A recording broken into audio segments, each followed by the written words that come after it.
here's a fact that someone gave me that I just love. You know, it used to be television was the central communication channel for everything. It's just not now. I mean, there are really billions of people who are under 40 who've never really turned on their television set and don't even have one because they do everything over the internet or with their cell phones. And one of the statistics that I really love this. There's 7 billion people on Earth. 1.7 billion of them have access to a computer. But 4.1 billion, that's more than half the people on Earth, have access to a smartphone with a screen.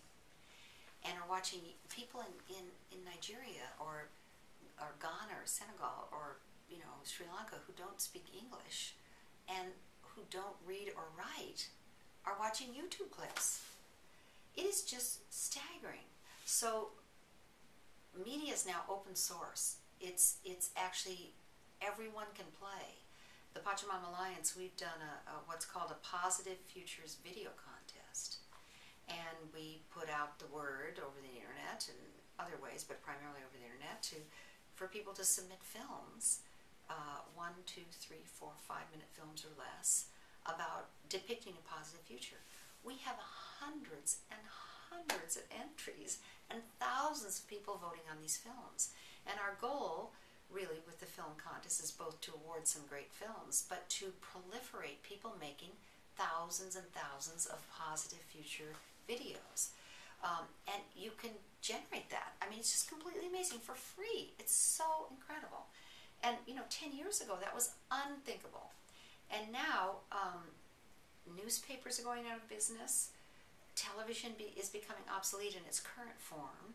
And even television itself is generated by the audience. So one of the things that gives us is way more personal responsibility to say what we want proliferated. It used to be in the hands of the Rupert Murdochs, the Fox Newses, the powers that be. But that is actually being shaken now. And as we're doing this interview, there's this complete meltdown in the United Kingdom around some of the Rupert Murdoch news companies. And you can just see it. The big monolithic controlled structures, one by one, and now 2 by 2 and 5 by 5 are dissolving. They can't prevail. Where in a world that's actually changing so fast. And the other thing is, another statistic that I think is really powerful, civil society, which is people's voluntary initiatives, the really millions and millions of what are called nonprofit, I call them social profit organizations or initiatives in social justice and environmental sustainability and spiritual organizations. There are so many people at work generating their own projects that civil society is way bigger than any government, than any company, than anybody who controls anything. It's way bigger. In fact, this is the largest participation event in human history. It's bigger than World War I or World War II, what we call civil society. And I trust that. I actually trust that. I believe that people's inherent goodness, that the universe is friendly, that people really want to make a difference in their life, that once control, domination and control crumbles even more, what we'll see is something that we can't even imagine. And as we head towards 2012, which many prophecies have saved is the watershed moment, something is bursting forth. The human spirit is being unleashed. So I feel pretty excited about it. That doesn't mean that there isn't all kinds of trash and violence.